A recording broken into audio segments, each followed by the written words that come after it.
Assalamualaikum warahmatullahi wabarakatuh. Alhamdulillahirabbil alamin. Alhamdulillahilladzi khalaqas samawati wal ardh wa ja'ala adh-dhulumati wan nur, tsumma alladziina kafaru bi rabbihim ya'dilun. Asyhadu an la ilaha illallah wahdahu la syarika lah wa asyhadu anna Muhammadan 'abduhu wa rasuluh.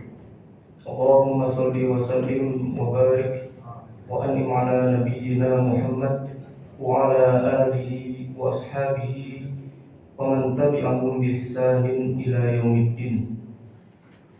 Subhanaka la ilma lana illa ma 'allamtana innaka antal 'alimul hakim wa tub 'alaina innaka antat tawwabur rahim. Allahumma 'allimna ma yanfa'una wanfa'na bima 'allamtana wa zidna ilma. Allahumma ati nufusana taqwaha wa zakkiha anta khairu man zakkaha anta waliyuha wa maulaha. Amma ba'du. Hadirin jamaah salat subuh yang dimuliakan Allah Subhanahu wa taala. Alhamdulillah, puji syukur kehadirat Allah Subhanahu wa taala yang dengan curahan rahmatnya kita semua kembali dapat dikumpulkan dalam rangka menuai kebaikan-kebaikan, menabur benih-benih amal soleh yang kemudian kita lakukan di dunia ini. Karena Allah Subhanahu wa taala menyampaikan di antara ciri orang yang melakukan amal soleh, ketika Rasulullah SAW memberikan sebuah gambaran, mazdama'a qaumun fi baitin min buyutillah, tidaklah suatu kaum, suatu masyarakat, suatu komunitas orang-orang yang mereka itu menghabiskan waktunya untuk berkumpul di antara rumah-rumah Allah. Yatluna kitabullah, yang di dalamnya itu mereka itu membaca Al-Quran. Wa yatadarasunahu fima bainahum, dan mereka itu juga mengkaji tentang Al-Quran. Jadi Al-Quran itu bukan hanya sekedar dibaca, bukan hanya sekedar dihafal, tapi dia juga dikaji agar kemudian bisa melahirkan sebuah amalan di dalam kehidupan kita. Illa nazalat alaikumus sakinah, maka kata Allah Subhanahu wa taala, kecuali orang-orang yang melakukan tadi itu, yang dia datang di antara rumah-rumah Allah, yang datang ke masjid untuk kemudian mengkaji ayat-ayat Allah Subhanahu wa taala, illa nazalat alaikumus sakinah, kecuali pasti akan diturunkan, akan diberikan ke dalam kehidupannya, ke dalam hatinya itu sebuah ketentraman, sakinah. Wa ghasyiyatuhumur rahmah, dan Allah Subhanahu wa taala juga akan memberikan rahmatnya pada dirinya. Wa hafathumul malaikah, dan dia juga mendapatkan naungan dari para malaikat. Walaupun memang malaikat enggak kelihatan, Pak. Ini enaknya kita kalau di dunia itu seluruh apapun amalan kita yang bersifat gaib itu tidak kasat mata, itu kemudian tidak bisa kita lihat secara zahir gitu. Misalnya apa? Misalnya dosa dan pahala misalnya. Maka Allah Subhanahu wa taala itu selalu memberikan sebuah barzakh, sebuah pemisah antara kehidupan dunia dan kehidupan akhirat. Kalau misalnya kita melakukan suatu amalan yang itu kemudian dapat ganjaran dari Allah Subhanahu wa taala, maka kebanyakan Allah Subhanahu wa taala itu menyimpan amalan kebaikan itu, pahalanya itu, untuk kemudian kita tuai itu nanti di akhirat. Misalnya tadi sebelum sholat subuh kan kita disyariatkan untuk melakukan sholat sunnah 2 rakaat. Nabi SAW menyampaikan rakaat al-fajri 2 rakaat sebelum subuh yang dilakukan khairun minad dunya wa ma fiha, dia itu lebih baik daripada dunia dan seisinya. Bayangkan kalau itu kemudian digambarkan sebagai bentuk pahala. Kalau orang kemudian ingin mendapatkan pahala itu di dunia, mungkin nggak? Mungkin. Orang kemudian mendapatkan suatu ganjaran, kemudian langsung dibalas di dunia. Dunianya nggak muat. Begitu juga ketika orang itu melakukan sebuah amalan kemaksiatan, dosa, yang itu mendatangkan dosa yang besar dari Allah Subhanahu wa taala, dan kemudian ingin ditimpakan ke dunia, itu sebagian besar Allah Subhanahu wa taala menyimpan dosa tersebut. untuk kemudian nanti dia dapatkan itu di akhirat. Ya. Maka Allah Subhanahu wa taala ingin kepada kita yang melakukan sebuah kebaikan-kebaikan di dunia ini untuk melakukan sebuah amal-amal soleh yang nanti amal-amal soleh itu menjadi tabungan kita. Ketika nanti di akhirat itu ada orang itu yang kemudian tabungannya itu dia tahu nanti orang-orang itu di akhirat mengerti tentang amalannya sendiri, Pak. Maka begitu dia mendapatkan kucuran pahala, dia bingung kok. Ya Allah, saya nggak pernah melakukan amalan ini, kok saya dapat pahalanya? Di antaranya itu Nabi SAW menyampaikan wala tukastaghfirullah, di mana anakmu itu terus memintakan ampun untukmu. Ya, ini di antara doa dari anak yang soleh. Jadi doa dari anak soleh itu kemudian kita mendapatkannya, walaupun memang kita itu nggak melakukan banyak amal soleh, berarti. Tapi pahala yang kemudian dikucurkan oleh Allah Subhanahu wa taala yang terus mengalir kepada kita itu dikarenakan lantaran anak kita yang mendoakan kita. Baik hadirin jamaah yang dimuliakan Allah Subhanahu wa taala. Ya, insyaallah dalam waktu yang singkat dan terbatas ini ya kita akan membahas tentang fase kehidupan Nabi Musa yang dia menjadi sebuah role model yang Allah sampaikan dalam Al-Quran tentang seluruh aspek kehidupan manusia. Ya, kalau waktu dulu kita pernah membahas tentang beberapa perangkat, beberapa hal ya yang berkaitan dengan Nabi Musa. Ya, maka kita batasi hari ini berkaitan dengan air yang itu memiliki hubungan yang sangat erat sekali dengan Nabi Musa. Kemudian kita juga akan membahas tentang tongkat. Ya, yang ketiga kalau sempat nanti waktunya kita akan membahas tentang ihsannya Nabi Musa alaihissalam. Ya. Dan sudah pernah kita sampaikan bahwa gelombang dan air itu merupakan sebuah hal yang sangat akrab dalam kehidupan Nabi Musa. Karena ketika Nabi Musa itu masih kecil, ya baru dilahirkan, Nabi Musa itu sudah langsung bersentuhan dengan air.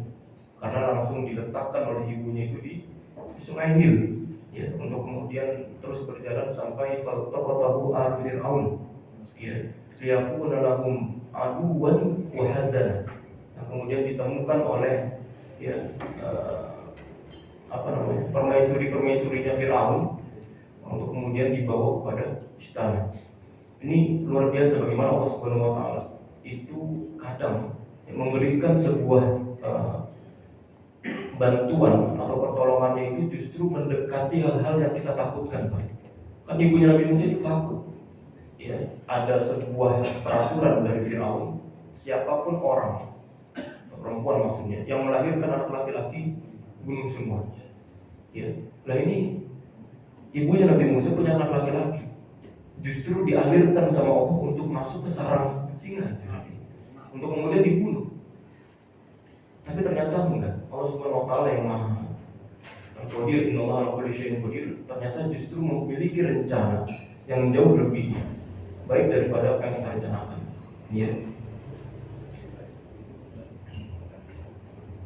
Baik. Maka itu sedikit ya gambaran dari apa yang kita sudah pernah sampaikan dulu berkaitan dengan gelombang dan hubungannya dengan Nabi Musa. Dan ternyata pertemuan Nabi Musa dengan gurunya pun juga di samping lautan. Siapa gurunya Nabi Musa? Nabi Khidir alaihissalam. Ya, dan itu juga berkaitan dengan lautan. Nanti aku bisa baca di dalam surat Al-Kahfi. Ya, bagaimana Nabi Musa itu kemudian ingin belajar dengan Nabi Khidir yang nanti ketemunya itu di lautan. Ya. Jadi kalau kita ini sudah Allah Subhanahu wa taala siapkan untuk jadi apa, maka semua sarana yang akan menuju ke sana itu nanti Allah Subhanahu wa taala yang akan menyiapkannya. Sama seperti kalau misalnya kita buka tentang surat Yusuf, ya. Dan kita baca surat Yusuf dari awal sampai akhir, maka pembahasan dalam surat Yusuf itu ada di dalam satu kalimat, ya. Jadi pelajaran surat Yusuf, kata kuncinya dalam surat Yusuf itu ada dalam satu kalimat, yaitu kalimat mimpi, di mana surat Yusuf itu dibuka dengan mimpinya Nabi Yusuf. Nanti kemudian isinya juga mimpi, ya, masuk penjara. Kemudian nanti Nabi Yusuf itu mentakwilkan mimpi dua orang, ya, temannya itu yang berada di dalam penjara. Dan endingnya itu juga mimpi yang akhirnya nanti terwujud, ya. Sehingga hadirnya Nabi Yusuf itu sudah Allah siapkan, ya, lewat apa yang Allah berikan kepada Nabi Yusuf ketika masih kecil berupa mimpi itu, ya. Inni ra'aitu ahada asyara kawkaban. Aku melihat di mimpiku itu ada 11 bintang, wasyamsa wal qamar, ya, matahari dan bulan. Ra'aituhum li sajidin. Aku melihat mereka itu semua bersujud kepadaku. Kemudian disampaikan itu kepada ayahnya Nabi Yakub, ya. Kemudian Nabi Yakub menasihatkan kepada Yusuf, qala ya bunayya la taqsus ru'yaka ala ikhwatika fayakidu laka kaidan. Jangan antum ceritakan mimpimu itu kepada saudara-saudaramu, khawatir nanti mereka itu membuat sebuah makar yang dapat mencelakakanmu. Ini pertama mimpi yang kemudian dilihat oleh Nabi Yusuf. Tadi sini juga mimpi sama. Nabi Yusuf mentakwilkan mimpi dua orang, ya, di dalam penjaranya itu. Yang ini Arafin Khomro, ya, aku meminum khamar. Kemudian aku melihat ada di atasku itu seekor burung dan sebagainya. Maka kita juga sama, ya, kita ini manusia juga sama, bahwa kita ini akan Allah takdirkan untuk menjadi apa. Maka semua hal yang membawa kita untuk menemui takdir itu, maka Allah sudah siapkan semuanya. Allah yang sudah menskenariokan semuanya. Seperti Nabi Musa alaihissalam, misalnya Nabi Daud, ya, Nabi Daud alaihissalam sebelum menjadi nabi, sebelum menjadi raja, orang-orang tidak ada yang mengenal Nabi Daud alaihissalam. Ya, siapa Nabi Daud? Dia bukan apa-apa, juga bukan siapa-siapa. Tapi ketika Allah Subhanahu wa taala menghendaki Nabi Daud itu menjadi orang yang mulia, maka semua jalan yang akan menuju kepada kemuliaan Nabi Daud, maka Allah sendiri akan merancangnya, Allah sendiri akan menskenariokannya. Ya, dia bukan siapa-siapa. Pada akhirnya apa? Yani Allah Subhanahu wa taala kemudian menghadirkan Raja Thalib, ya, Raja Bani Israil yang sangat cerdas itu. Allah berikan anak perempuan, tapi tidak Allah anugerahkan kepadanya anak laki-laki, ya. Sedangkan dia raja yang kemudian memiliki sebuah kewajiban untuk mencari ahli warisnya setelah dia itu wafat. Otomatis ahli waris ini menunjukkan kepada laki-laki yang untuk menggantikan posisinya dia sebagai seorang raja. Maka Allah buat musuh yang hebat, namanya Jalut, ya. Dan Allah menghendaki Jalut hanya bisa dibunuh oleh Nabi Daud alaihissalam, ya. Dengan begitu Daud itu dinikahkan dengan putrinya Thalut, ya. Kemudian mewarisi semua kerajaannya Raja Thalut, ya. Jadi semua hal yang Allah tetapkan untuk kita menjadi apa, maka semua fasilitasnya sudah Allah siapkan, ya. Nah, itu kemudian akan menuju kita kepada hal yang diinginkan oleh Allah Subhanahu wa taala. Ya, kita hanya kemudian menjalankan sunatullah saja, Pak. Ya, tentu berkaitan dengan doa. Ya, karena Nabi SAW menyampaikan la yaruddul qadar illa doa. Tidak ada yang bisa merubah takdir seseorang kecuali doa. Ya, kecuali doa kita. Baik. Ini yang pertama tentang pembahasan air. Ya, kemudian yang kedua kita akan membahas tentang tongkat. Tongkatnya Nabi Musa alaihissalam. Ya, dan tongkat ini merupakan sebuah media yang sangat erat sekali dengan Nabi Musa. Ya, dan di tongkat ini kita akan berbicara tentang 4 hal. Yang pertama, tongkat yang dipegang oleh Nabi Musa itu, kalau dilempar dia menjadi ular. Kalau dipukulkan ke laut, ya, fanfalaqa fakana kullu firqin kattaudil azim. Dia kalau dipukulkan ke laut, maka lautnya itu terbelah menjadi 12 jalan, ya. Dan kalau dipukulkan ke batu, maka dia akan memancarkan fanfajal min husnata ain, ya, akan memancarkan 12 mata air. Itu tongkat di tangannya Nabi Musa. Siapa ya? Ada berapa fungsi tadi di tangan Nabi Musa? Jadi tongkat dipukulkan, ya, ke laut dia jadi jadi jalan, dilempar jadi ular, dipukulkan ke batu jadi mata air. Insyaallah. Baik, kalau tongkat itu di tangan Nabi Musa, yang Allah berkahi itu bisa kemudian berubah menjadi kebaikan-kebaikan yang menolong kehidupan Nabi Musa, maka perlu kita pahami bahwa kita ini punya hati, Pak. Dan hati kita ini tidak ada di dalam genggaman kita. Kita tidak menggenggam hati kita. Bukan juga dalam genggaman manusia yang lain, tapi ada di dalam genggaman Allah Subhanahu wa taala. Baik, masyarakat muslimin jamaah yang dimuliakan Allah Subhanahu wa taala, lihat kalau tongkat di tangan manusia itu bisa menjadi ular, dia bisa membelah lautan, bahkan kemudian bisa memancarkan mata air, maka hati kita itu di tangan Allah, Pak. Ya, pasti jauh lebih menakjubkan hati kita daripada hanya sekedar tongkat. Ya, harusnya hati kita itu luar biasa hati kita itu. Kalau tongkat di tangan manusia aja dia bisa kemudian berubah ya, menjadi seperti itu, apalagi kemudian hati kita di tangan Allah Subhanahu wa taala. Maka sebagaimana hadis yang diriwayatkan oleh Imam Muslim dari Abdullah bin Amr bin As radhiyallahu anhu bahwa Rasulullah SAW pernah bersabda, "Inna quluba bani Adam kulluha baina isbaini min asabi'ir rahman." Bahwa sungguhnya hati-hati manusia itu ada di antara dua jemari Allah. Yusarrifuhu kaifa syaa. Dan Allah Subhanahu wa taala akan membolak-balikkan sesuai yang Allah kehendaki. Ya. Ini hati kita itu kan benar-benar tidak ada di dalam genggaman kita. Maka kita bisa lihat, kita bisa saksikan. Kita kalau hari ini sedang merasakan sedih misalnya, habis subuh kita tiba-tiba sedih aja, galau. Tapi dalam waktu duha bisa-bisa tiba-tiba kita ketawa terbahak-bahak. Kita mungkin nanti waktu zuhur itu merasa senang sekali, bahagia, segembira-gembiranya. Nanti sudah mendekat waktu asar, tiba-tiba kita sedih, kecewa, ya, dan sebagainya. Itu membuktikan bahwa hati kita itu memang sifatnya itu, maka dinamakan itu qalbu. Qalbu itu dalam bahasa Arab dia memiliki satu akar dengan kata taqallub, yang berarti itu bergoyang, berganti-ganti, nggak pernah tetap, nggak pernah stabil. Ya, maka hati kita tuh selalu bergerak-gerak, ya.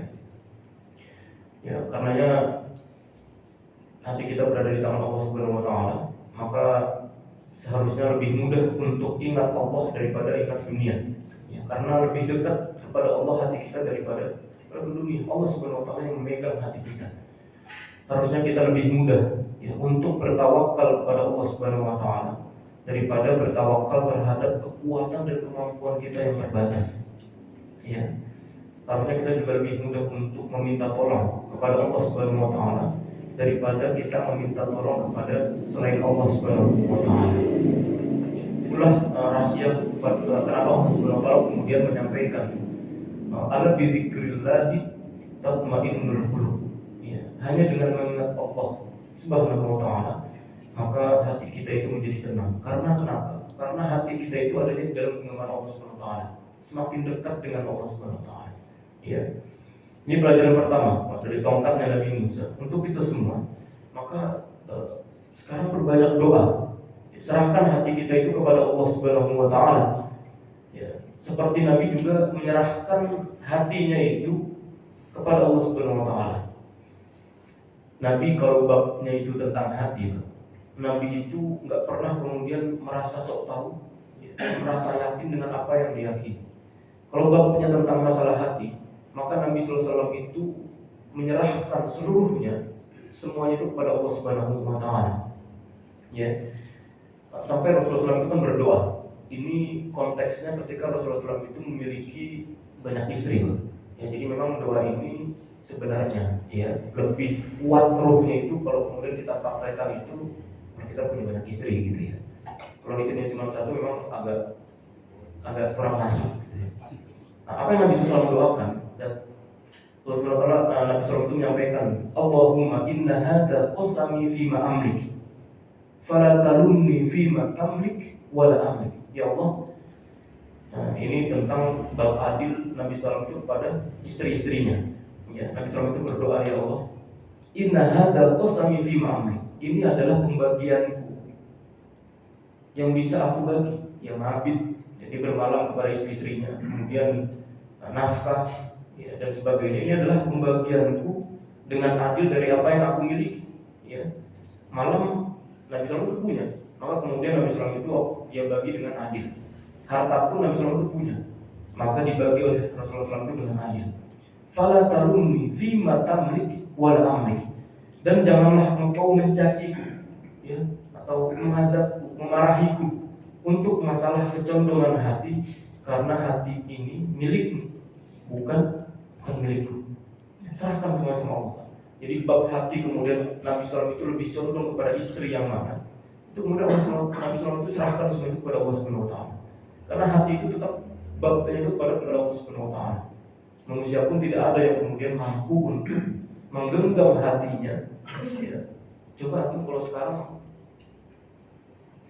minta untuk ketawa coba tiba-tiba bahagia, bisa? Nggak bisa. Kita lagi kemudian flat datar dan minta untuk bahagia. Bahagia dalam apa?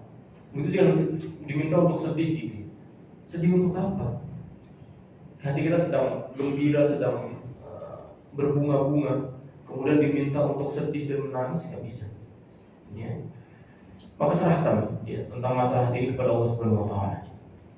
Dan Rasulullah SAW yang diriwayatkan dalam satu hadis yang diriwayatkan oleh Imam Tirmidzi di dalam Sunannya tentang kitab ad-da'wah, tentang bab doa-doa. Ya, Rasulullah SAW mengajarkan kepada kita tentang sebuah doa yang Nabi SAW itu menyampaikan, Allahumma inni a'udzubika min qalbin la yakhsha. Ya Allah, aku berlindung kepadamu dari hati yang tidak pernah khusyuk. Dari hati yang tidak pernah khusyuk. Nah, ini sebuah ujian dari Allah Subhanahu Wa Taala pada hati seorang Muslim. Jadi memang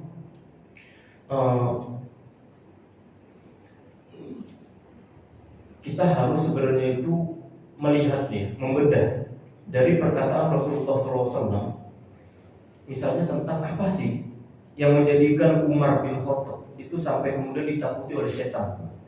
Ya, jadi Umar itu kalau berjalan, kemudian ada setan juga berjalan di hadapan yang sama, berpapasan. Setan itu lebih milih untuk ketemu jalan yang lain. Umar tulis sekali. Kalau kita lewat jalan satu, setan pun buru-buru ikut itu.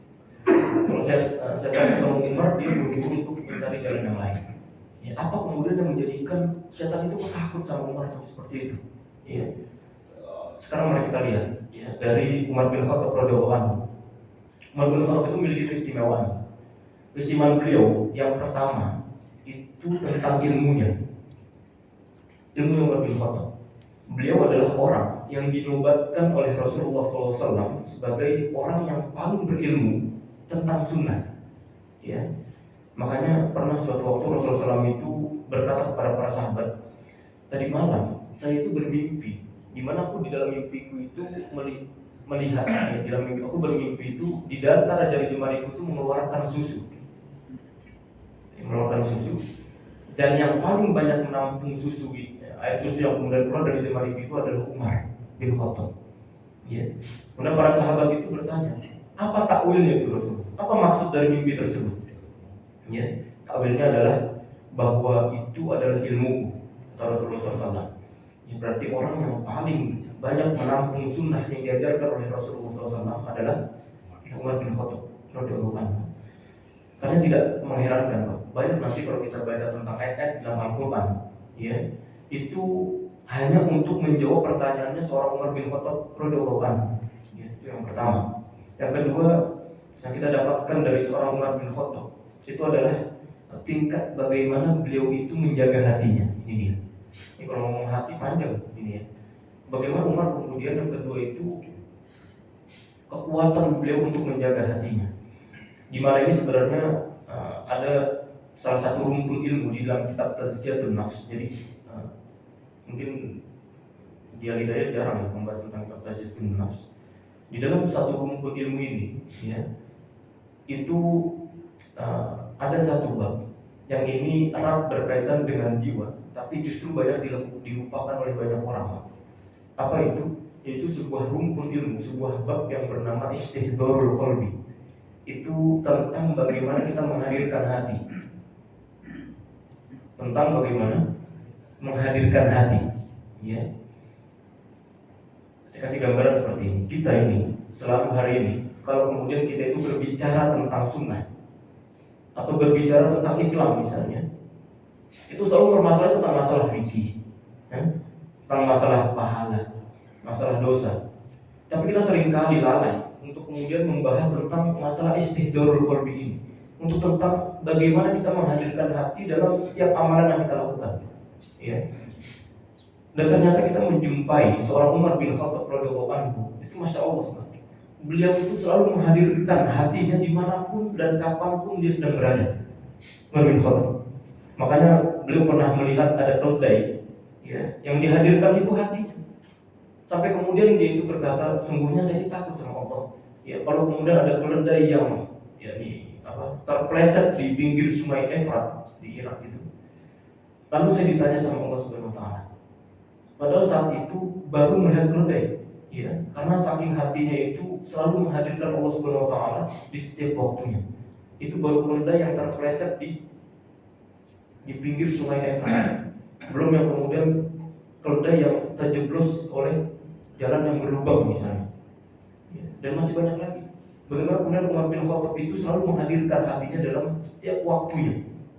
Dan inilah banyak yang kita lupakan, bahwasannya di dalam materi tentang pembahasan tazkiyatun nafs, itu yang paling penting adalah bagaimana menghadirkan Allah di setiap waktu kita, ya.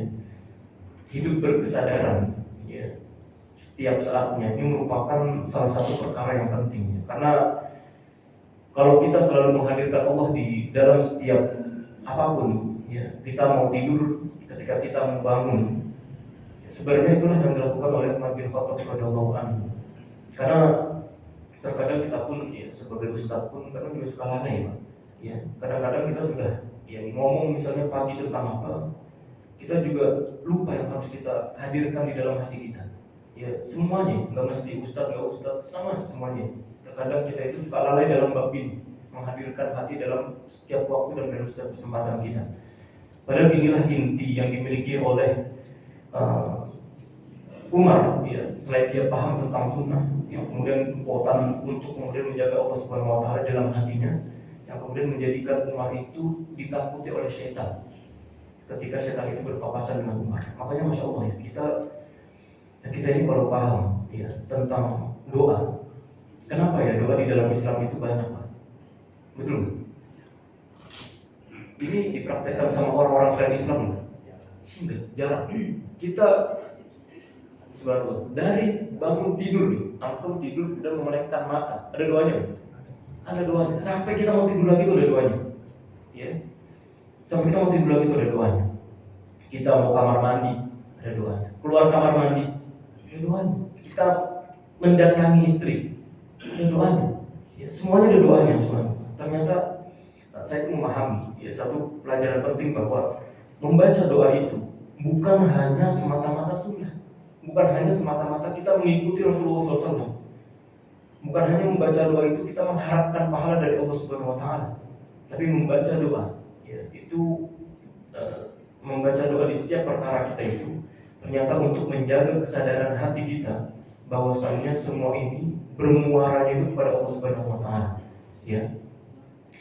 Makanya kita sampai masuk kamar mandi itu harus sadar, oh, kamar mandi itu tempatnya setan, ya.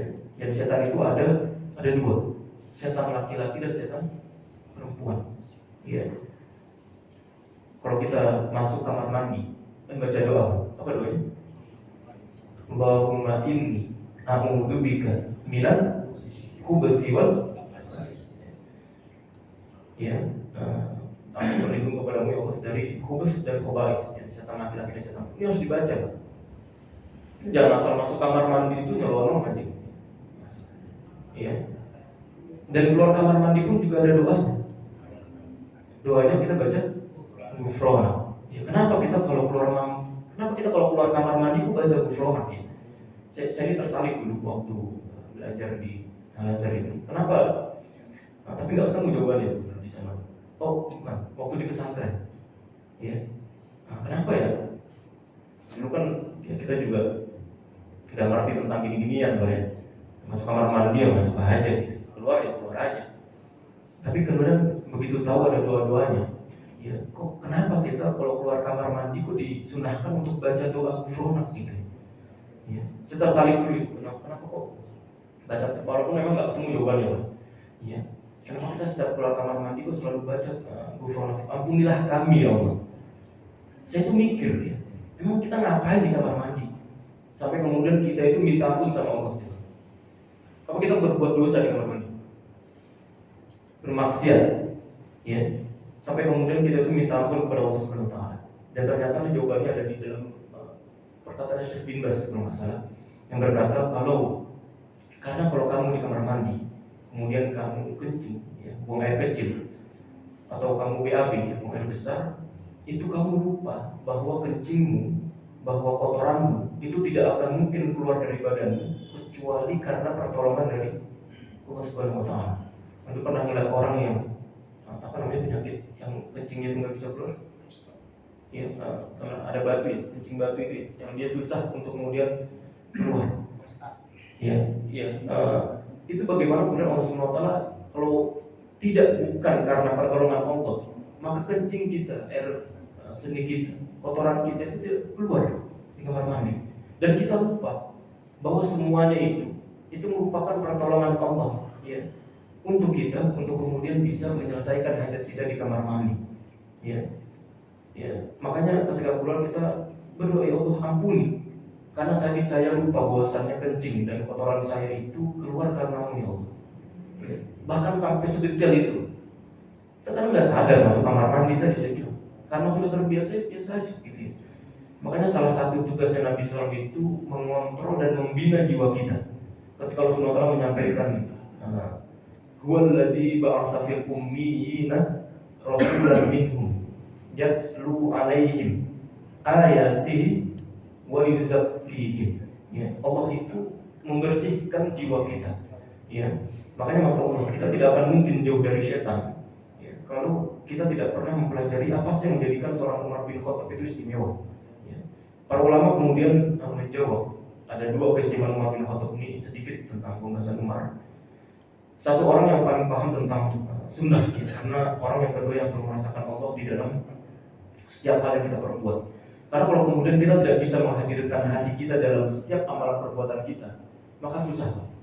Antum tahu di dalam surat Al-Mu'minun, Allah Subhanahu wa Ta'ala itu menyampaikan qad aflahal mu'minun. Siapa mereka yang aflah? Siapa mereka itu yang beruntung? Alladzina hum fi sholatihim.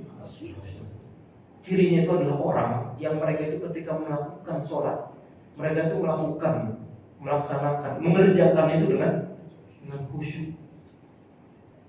Tahu kita kenapa hari ini kita nggak beruntung, nggak aflah, nggak kemudian menjadikan kebaikan dalam kehidupan kita? Karena sholatnya itu tadi tidak mengistihdorul qalbi, kita tidak menghadirkan hati kita di dalam sholat kita. Kita tidak sadar kalau kita sholat itu sedang menghadap Allah, bukan hanya sekedar ngikutin imam. Sudah menghadap Allah Subhanahu wa Ta'ala, ya. Bagaimana kemudian kita lalai, masih sempat-sempatnya mikirin dunia jauh. Ya. Itu karena kemudian kita tidak menghadirkan hati kita dalam melakukan sholat.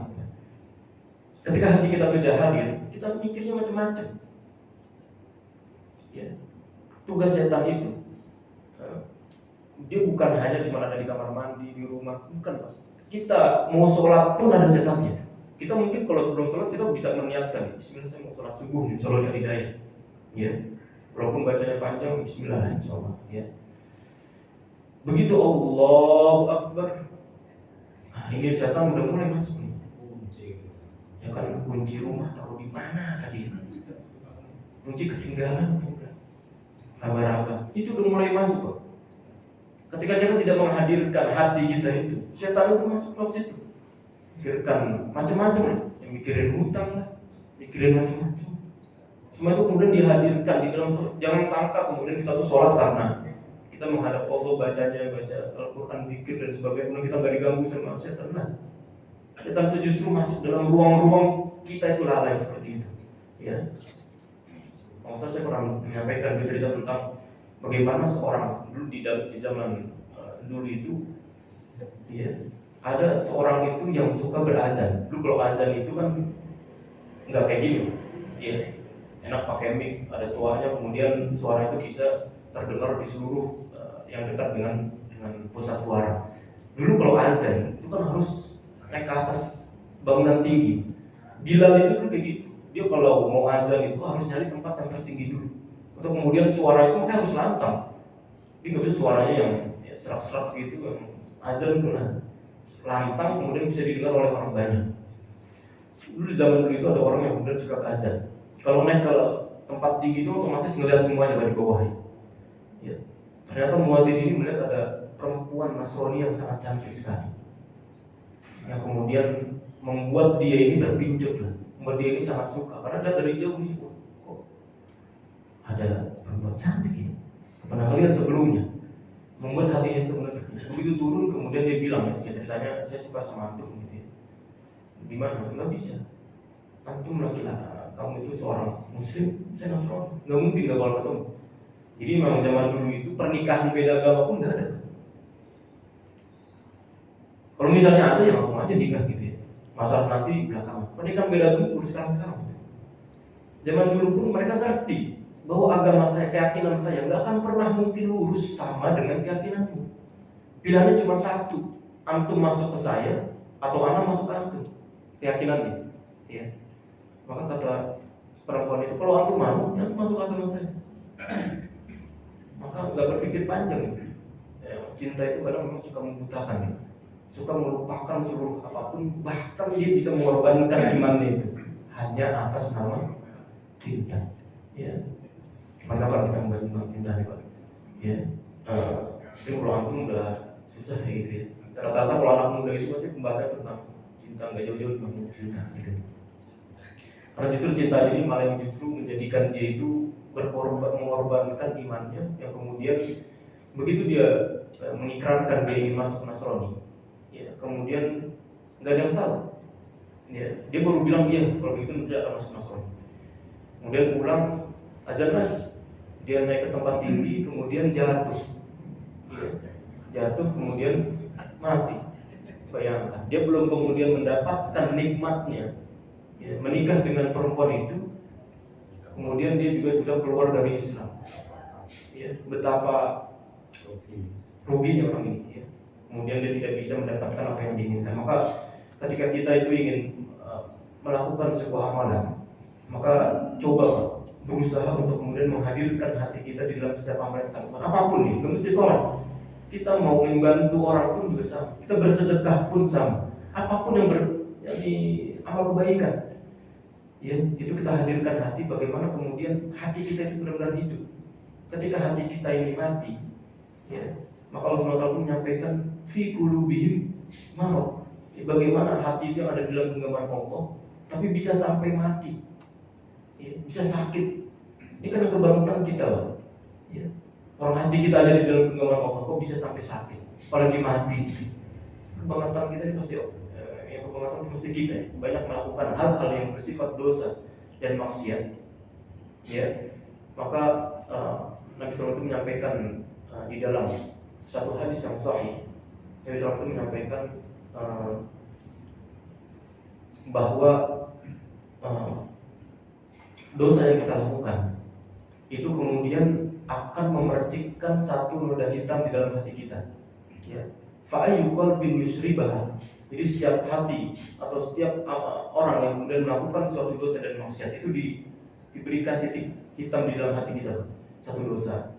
Besok melakukan lagi bohong, dosa. Besok lagi melakukan dzaliman, satu lagi titik terus sampai kemudian hatinya itu hitam. Ketika hatinya hitam, maka orang ini kemudian yang pertama kali yang terlihat, orang ini tidak bisa menerima nasihat. Pertama, dan kedua, orang ini kemudian tidak ingin, ya, menghadirkan satu tempat atau kumpulan atau orang yang dia itu mendatangkan kebaikan untuk dirinya. Karena hatinya sudah gelap, sudah hitam, sudah pekat. Jadi untuk dimasuki nasihat pun sudah susah. Karena banyak, ini bagaimana efek dosa dan maksiat yang kita lakukan. Ya. Terkadang memang dosa itu nggak mesti harus yang secara terang-terang. Terkadang yang tersembunyi pun, yang batin pun, ya itu hanya kita dan Allah SWT yang tahu.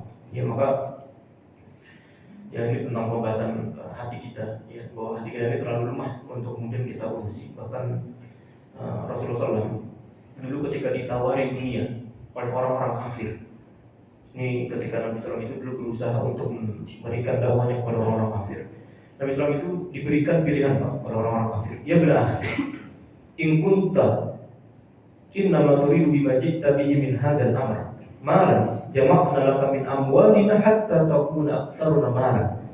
Wahai anak saudaraku, ya, karena Nabi SAW itu anaknya Abdullah, dan Abdullah ini saudara kami, ya. Kalau engkau ingin menjadi orang yang paling kaya, maka kami akan mengumpulkan harta-harta kami, ya, kemudian kami berikan semuanya itu kepadamu, sampai kemudian antum itu menjadi orang yang paling kaya di antara kami. Wa in kunta turidu bihi malaknaka alaina. Dan kalau engkau ingin menjadi raja, maka antum akan kami angkat menjadi raja.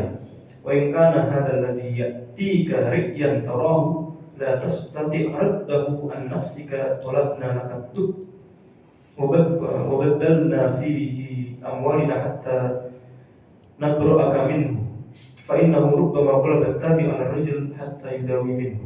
Dan kalau kau tertimpa penyakit, maka akan kami carikan obat, akan kami carikan dokter yang paling canggih sekalipun, ya, untuk kemudian membuat antum sembuh. Maka kemudian Allah SWT itu menurunkan firman-Nya. Ya, Rasulullah menyampaikan walaula an sabatnaka laqad kitta tarkanu ilaihi syai'an qalilan. Muhammad, kalau aku tidak mengokohkan hatimu, ya, maka pasti engkau akan condong sedikit menuruti apa yang mereka mau. Kalau kita itu tidak dibuat kuat oleh Allah Subhanahu wa taala hatinya, kita tuh condong dan cenderung untuk melakukan amalan-amalan yang kemudian dimurkai oleh Allah Subhanahu wa taala. Ya. Maka serahkan hati kita kepada Allah Subhanahu wa taala dan jangan lelah. Ya, kalau lelah fisik enggak apa-apa, tapi kalau lelah hati itu karena kita mau mengurusi sesuatu yang kita tuh tidak mampu untuk mengurusinya. Ya.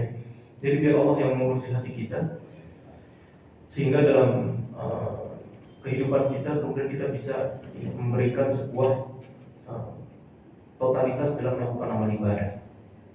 Ya, kenapa hati kita itu kadang suka lelah? Kalau lelah fisik itu kita tidur sebentar, selesai, bangun, udah enak kan? Lelah fisik ini. Tapi kalau lelah hati, kenapa hati kita itu bisa lelah? Karena kita itu mencoba untuk mengurusi hati kita itu, padahal yang mampu mengendalikan itu adalah Allah. Iya. Kemudian yang kedua berbicara tentang tongkat. Ya, maka Allah Subhanahu wa taala ketika Nabi Musa itu, ya, di perjalanan pulang dari Madian ke Mesir. Di Madian itu, ya, selama 10 tahun. Kemudian Nabi Musa itu kan dulu ketika di Mesir itu kan pernah membunuh salah satu dari tentaranya Fir'aun. Fa waqazahu Musa faqata alaihi. Dalam surat Al-Qasas. Itu Nabi Musa itu membunuh salah satu dari tentara Fir'aun. Kemudian dia itu takut dan berlari ke arah Madian. Ya. Dan di Madian itu Nabi Musa itu menetap selama 10 tahun. Ya. Kemudian Nabi Musa itu, ya, rindu, kangen sama ibunya yang ada di Mesir. Maka Nabi Musa ini pulang bersama istrinya dan anak-anaknya, kemudian membawa domba-domba, ya, hasil mahar yang dia dapat dari ayah mertuanya. Ya.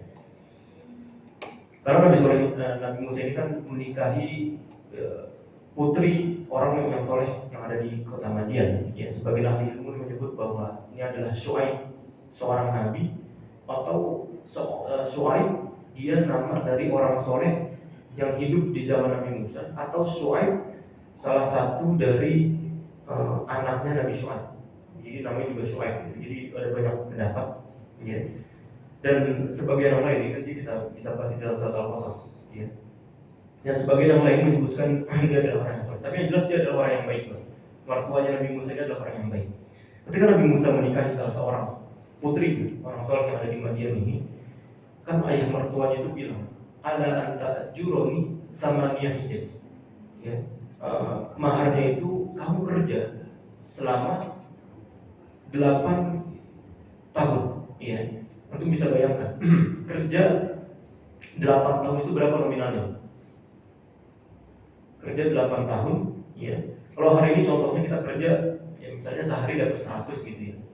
sehari dapat 100, kemudian setahun berapa, ya, dan dikalikan 8, ya, maka itu mahar yang kemudian dikeluarkan oleh Nabi Musa untuk menikahi putri dari orang soleh itu. Jadi nggak ada mahar itu seperangkat alat sholat gitu misalnya. Enak gitu ya. Kalau sholat kan terlalu mudah. Padahal mahar itu, konsep mahar ini juga sebuah hari ini banyak yang disalahgunakan. Ya, konsep mahar cuma hanya sekedar sebuah simbolik dalam pernikahan. Bukan, padahal mahar itu istilah yang paling ekstrimnya seperti itu. Ya, orang tua itu kan sudah membesarkan anaknya dari kecil terus sampai besar. Kemudian datang laki-laki mau menikahi, diambil cuma dengan seperangkat alat sholat juga. Ya, istilahnya laki-laki ini membeli, istilah tanda kutip ini membeli anak dari orang yang dicintai. Dan membeli ini hanya dengan seperangkat alat sholat ya. Dan orang tuanya pun mau aja lagi gitu. Dia udah mendidik besar-besar sampai kemudian apalagi sampai pendidikannya tinggi dan sebagainya. Maka setelah, jadi dulu memang, dan ini saya dapat itu di orang-orang Mesir, bahkan sampai hari ini pun sama. Mereka itu nggak ada namanya maharnya itu seperangkat alat sholat, itu nggak ada. Saya dapati dari Mesir, dari ujung timur sampai baratnya itu, saya tanya sama teman-teman orang banyak. Mahar itu minimal aja emasnya itu berapa gram gitu kalau nggak salah, 100 kalau nggak salah. Atau berapa gram itu cuma emasnya doang. Nanti belum syaratnya itu rumah yang sudah harus terpenuhi, karena mereka itu nggak mau kemudian nikah terus ngontrak gitu misalnya. Mereka tuh nikah, sebelum nikah dia harus punya rumah. Rumah itu harus tersedia dulu. Jadi setelah nikah itu mereka harus sudah tinggal di rumah. Itu bukan rumah kosong gitu, bukan. Dia rumah udah siap, udah ada ya, dapurnya, udah ada kamar tidur, udah siap semua, sofa dan sebagainya. Seperti itu. Bahkan kalau orang Indonesia seperti itu. Jadi mental anak-anak itu kan cuma mental Pak, aku mau nikah gitu ya. Itu enak, tapi dia juga harus berusaha. Maka anak-anak kecil di Mesir itu usia SMP kayaknya, mereka tuh udah angkat-angkat besi, udah kemudian bekerja untuk menghasilkan uangnya sendiri, itu dia tabung sampai kemudian dia itu nanti ingin nikah. Makanya banyak orang Arab tuh nikahnya terlambat dulu ya, di usia 30-40 tahun bahkan laki-lakinya. Kenapa? Karena menyiapkan, ini kalau bukan dari keluarga orang kaya ya, ini menyiapkan harta yang begitu banyak karena sangat mahal itu.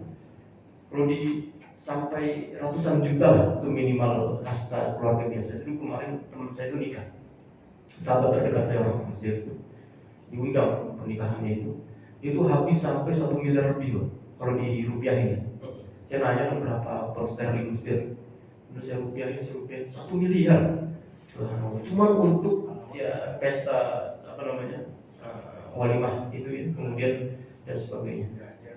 1 miliar lebih, subhanallah. Ya, orang Indonesia kayak gitu nggak nikah kayaknya, lebih nggak nikah aja saya. Alhamdulillah orang Indonesia itu perempuannya ya, tidak memberatkan laki-lakinya. Jadi memang salah satu yang disunahkan ya, untuk kemudian kita menikah itu harus ada dua pihak yang kemudian saling timbal balik. Perempuan yang tidak memberatkan laki-lakinya dalam urusan mahar, dan laki-lakinya juga yang tahu diri untuk kemudian memberikan perempuannya itu mahar yang semestinya. Nah, masalah kita hari ini jomplang. Kita cuma mendapatkan bahwa perempuan itu memudahkan laki-lakinya dalam urusan mahar, tapi laki-lakinya nggak tahu diri. Laki-lakinya kemudian membeli perempuannya itu dengan harga sekadarnya, perangkat alat sholat dan sebagainya. Bahkan ada yang sendal jepit coba. Ya, bukan nggak boleh loh ya. Ini kita bahas ini bukan nggak boleh, tapi ya kalau menikahnya cuma dengan perempuan yang senilai sendal jepit ya Bismillah, nggak apa-apa gitu ya. Tapi kita punya anak perempuan yang kemudian ya Allah, sudah sekolahin jauh-jauh gitu ya, sudah tinggi pendidikan, kemudian dihargai hanya dengan sendal jepit. Ini bukan nggak boleh, Pak. Ini jangan sampai salah tangkap nih. Bukan nggak boleh aja kalau mau seperangkat alat sholat, kalau boleh ya Bismillah, boleh nggak apa-apa. Iya, formal apa-apa. Tapi ini tentang bagaimana kemudian ya, melihat dari betapa jerih payahnya seorang ayah itu kemudian membesarkan seorang anak untuk kemudian dinikahi oleh seorang laki-laki. Maka Nabi Musa itu tadi maharnya itu 8 tahun kerja, nanti ditambahkan 2 tahun lagi. Ya. Itu kalau 1 hari aja kita bekerja dapat upah 100.000 misalnya, berarti 1 bulan 3 juta kali 12 36, ya 36 kali 8 atau 36 kali 10, ya berapa 36 kali 10? 36 kali 10, ya, karena 10 tahun kan? Karena 10 tahun yang kemudian berapa? 360 juta. Ya, itu mahar yang kemudian dikeluarkan oleh Nabi Musa untuk menikahi putri orang soleh yang ada di kota Madian. Itu kalau satu hari 100.000. Ya, kalau satu hari itu banyak gitu ya, itu bisa berbeda lagi. Maka begitu pulang ke Madian, begitu pulang dari Madian ke Mesir, maka melewati Gunung Sinai. Ya, Bukit Tur Sinai itu bukan gunung, dia lebih ke bukit, dan di Bukit Tur Sinai itulah kemudian Nabi Musa dan istrinya itu merasa kedinginan. Ya, karena sedang turun hujan. Ini antum bisa baca di dalam surat Al-Qasas dan juga di dalam surat Toha tentang kisah Nabi Musa. Ya, dan istilahnya sedang mahal, sedang kontraksi, dan kita bisa bayangkan Nabi Musa itu jalan dengan istrinya sedang kontraksi, bawa 2 anak kecil dan membawa 2 domba. Ya, makanya sosok Nabi Musa itu sosok suami yang luar biasa perhatiannya kepada istrinya. Ini nggak mudah. Ya, uang kita kalau ngantar istrinya belanja aja suka cepetan gitu, jangan lama-lama. Ya, ini Nabi Musa, itu bayangkan betapa repotnya kan. Dia bawa istri yang sedang mahal, sedang hamil, sedang kontraksi, bawa anak-anak, kemudian harus bawa domba-domba. Itu belum ada Gojek pada waktu itu memang. Bawanya harus manual, dia bawa sendiri gitu ya. Iya, bawa rumput juga. Subhanallah. Ya. Ini kalau orang nggak sabar, orang nggak telaten gitu ya, Nabi Musa tuh bisa marah-marah, bisa ngedumel sepanjang jalan gitu ya. Tapi karena Nabi Musa itu yani mengajarkan kepada kita umat Nabi Muhammad SAW tentang sosok sebagai seorang suami yang soleh, yang kemudian memang ada sisi keluarganya. Ini saya sudah pernah sampaikan dulu tentang pertama kali kita membahas tentang Nabi Musa. Nabi Musa itu bukan hanya dipandang sebagai sosoknya sebagai seorang nabi, sosok yang kemudian disebut di dalam Al-Quran banyak, tapi sosoknya dia sebagai orang yang soleh. Makanya kisah Nabi Musa itu banyak disebut oleh Allah SWT dalam Al-Quran. Kenapa? Karena kehidupan itu sangat relate, dia sangat punya hubungan sangat kuat dengan umat Nabi Muhammad SAW. Ya, itu enggak kemudian banyak disebutkan tentang kisah-kisah nabi-nabi yang lain, yang kemudian secara hubungan itu tidak memiliki tidak sekuat ya, kisahnya Nabi Musa yang memiliki hubungan yang sangat kuat dengan umat Nabi Muhammad SAW. Ini ya, sudah hampir mau suruh ya. Maka Nabi Musa itu merasakan dingin, ya. Karena keluarganya juga merasakan dingin. Maka Nabi Musa itu berkata kepada istrinya, "Inni anastu nar." Aku merasa kayaknya di atas itu ada api nih. La'alli atikum min habiqabasin au ajidu 'ala an-nar. Izinkan aku ke sana untuk mengambil api. Akan aku bawa ke sini supaya menghangatkan kita semua. Jadi begitu naik ke Bukit Tur Sinai itu, jadi namanya bukan Gunung Sinai, karena dia nggak tinggi. Dia itu seperti bukit gitu, dan itu ada banyak gitu. Bukit itu ada banyak. Ya, maka begitu Nabi Musa itu naik ke Bukit Tur Sinai itu, maka ternyata Nabi Musa itu diajak bicara oleh Allah Subhanahu wa taala, dan pertama kali Nabi Musa itu diangkat menjadi rasul. Falamma ataha nudiya ya Musa inni ana rabb fakhla'na 'alaika innaka bil wadil muqaddasit tuwa. Ya wahai Musa, ya, lepaslah sandalmu karena sungguhnya engkau ada di lembah suci, namanya lembah tua. Allah SWT bicara kepada Nabi Musa dan sebagainya. Ini ada panjang sekali bisa tentang tongkat Nabi Musa. Maaf sekali kita belum menyelesaikan. Sekarang sangat panjang sekali kisah Nabi Musa di dalam Al-Quran yang kemudian Allah hadirkan untuk memberikan inspirasi dan pelajaran bagi umatnya Nabi Muhammad SAW. Walau bisawab, insyaallah kita lanjutkan di pertemuan kesempatan selanjutnya. Aku qouli hadza wa astaghfirullah li wa lakum. Subhanakallahumma wa bihamdika asyhadu an la ilaha illa anta astaghfiruka wa atubu ilaik. Wassalamualaikum warahmatullahi wabarakatuh.